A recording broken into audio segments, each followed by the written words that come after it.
기술 경쟁력이 국가의 경제, 안보, 외교를 좌우하는 글로벌 기술 패권 시대.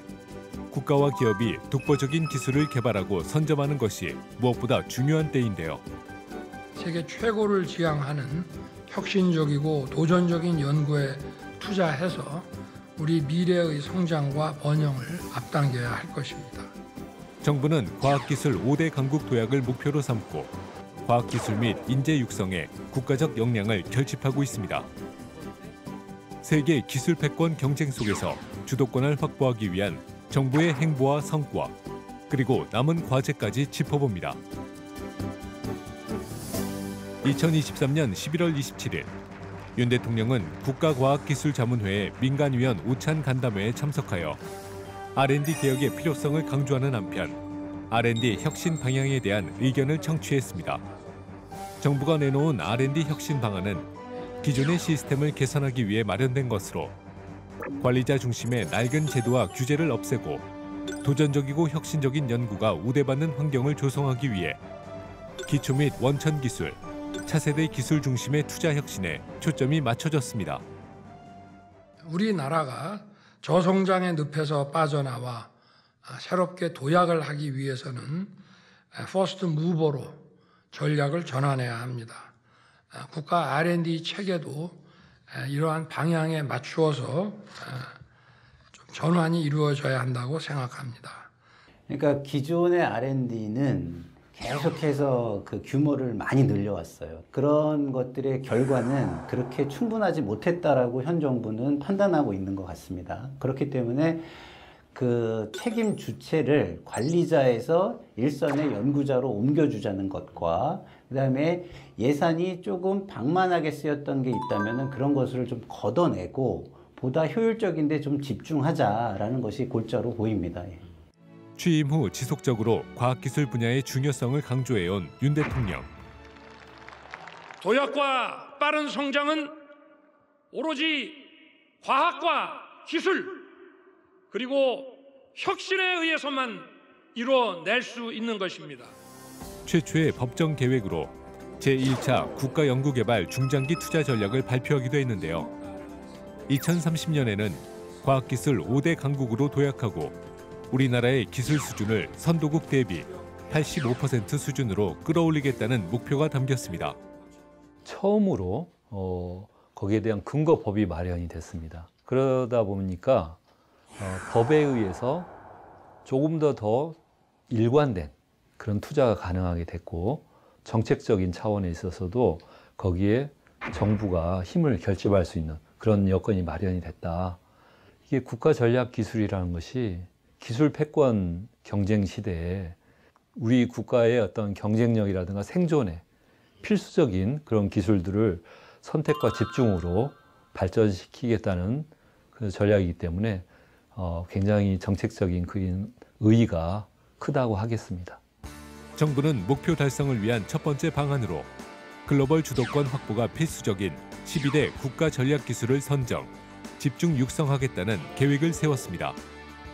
이에 초격차 및 대체 불가 기술 확보라는 국가적 임무를 바탕으로 민관 협업을 강화하고 성과 창출에 집중할 수 있는 환경 조성을 약속했으며 12대 국가 전략 기술 육성의 법적 기반이 되는 국가 전략 기술 육성 특별법을 제정했는데요.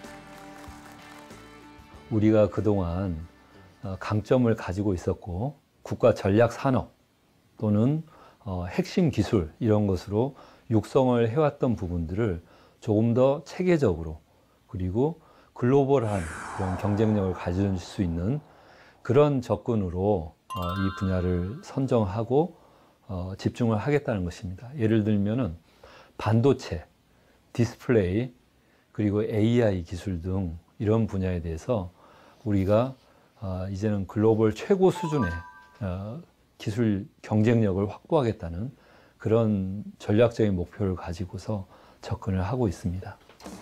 한편 정부는 가시적 성과 창출이 가능하고 민간 투자 유발 효과가 높은 기술을 발굴하여 범부처 차원의 프로젝트를 추진 중인데요. 산업 대전환 초격차 프로젝트는 전문성과 혁신 역량을 갖춘 전문가들에게 실질적인 권한을 갖도록 하는 R&D 체계 전면 개편 프로젝트로 반도체 등 11대 핵심 산업 분야를 중심으로 매년 신규 R&D 예산을 집중 투입하여 실질적 성과 창출에 주력하며 정부는 연구개발 수행 과정상 걸림돌이 되는 규제를 적극 해소하여 민간이 주도하고 정부가 지원하는 과학기술의 선순환 구조를 마련했습니다. 우리나라가 전통적으로 가지고 있는 강점 분야가 반도체 분야입니다. 그리고 반도체를 기반으로 한 AI 기술 이런 쪽도 앞으로 우리가 글로벌 경쟁력을 가질 수 있는 유망 분야입니다. 근데 사실 아시는 것처럼 AI 분야는 우리가 후발국에 해당되고 있기 때문에 글로벌 R&D 협력 플랫폼을 이용해 가지고 AI 기술을 우리가 발전시켜 나가는 것은 적절한 접근이라고 그렇게 생각합니다. 정부는 미래 시장에 대한 대비도 놓치지 않았습니다.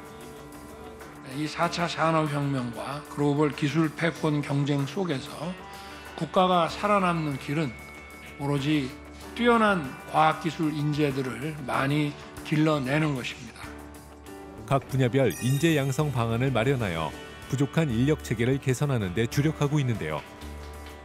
올해 초에는 과학영재 발굴 육성 전략을 발표, 과학기술 전문 사관 제도와 과학영재학교를 확대하겠다고 밝혔으며 이 외에도 소외지역 및 계층의 과학영재 발굴 육성 프로그램 연계와 대학생, 대학원생 대상 대통령 과학장학금 확대 신설, 과학영재 국제교류 확대 등 다양한 인재 양성 방안을 추진 중입니다. 이게 사관학교를 만들고 영재를 양성하고 굉장히 중요하죠. 왜냐하면 이 밑바닥이 인프라니까. 어쨌든 인프라가 굉장히 커진다는 것은 앞으로의 많은 시도를 해볼 수 있는 가능성이기 때문에 그 부분에 대해서는 저는 찬성할 수밖에 없는 거죠. 과학기술 발전에 대한 정부의 강한 의지는 해외로도 뻗어나갔습니다. 윤 대통령은 순방 일정 때마다 각국과 과학기술 협력 파트너로서 연대를 공고히 하는 데 주력했는데요. 특히 미국과 캐나다, 영국 등 선도국과는 국제 공동 연구, 글로벌 거대 연구 인프라를 공유하고 각종 국제기술 포럼 개최를 통해 산학연 간의 기술, 인력 교류 및 기술 협력 파트너 매칭을 지원하고 있습니다. 최근 영국 순방 때도 윤 대통령은 영국 왕립학회에서 양국의 최고 과학 석학들과 이야기를 나누면서 과학기술 정책과 국제협력 방향에 대해 논의했는데요.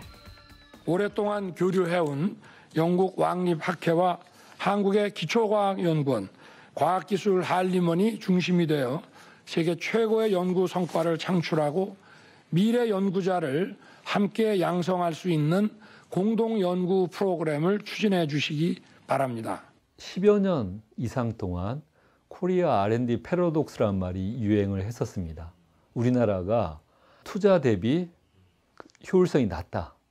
특히 양적인 성과는 늘어나고 있는 반면에 질적인 부분에 있어서 여전히 부진하다. 이런 평가가 주류를 이루었었습니다. 그런데 금년도에 저희 연구팀이 이 R&D 투자 효율성에 대해서 국제 간 비교 분석을 해본 결과 우리나라는 양과 질 모든 면에 있어서 투자 효율성이 향상되고 있고 지금은 글로벌 수준에 접근하고 있다. 현재 우리나라는 GDP 대비 연구개발 투자 비중이 높은 나라에 손꼽힙니다. 정부는 지속적인 지원을 통해 2027년까지 세계 최고 수준의 초격차 기술을 6개 확보하겠다는 계획입니다. 그러한 원대한 목표를 세우는 것은 저는 매우 타당하고 바람직하다고 생각합니다. 그러나 이제 그런 목표를 이루기 위해서는 현실적으로 준비라든가 그리고 일관된 투자, 전략 이런 부분들이 필요하다고 봅니다. 그리고 글로벌 협력 이런 부분들을 우리가 고려해서 접근한다면 불가능한 목표는 아니라고 생각합니다. 글로벌 기술 패권 시대를 맞아 과학기술이 게임 체인저 역할을 하게 된 가운데 정부의 과학기술 분야를 향한 총력 지원으로 우리나라는 과학기술 5대 강국의 기반 마련은 물론 경제, 안보, 외교 차원의 성장을 기대할 수 있게 됐습니다.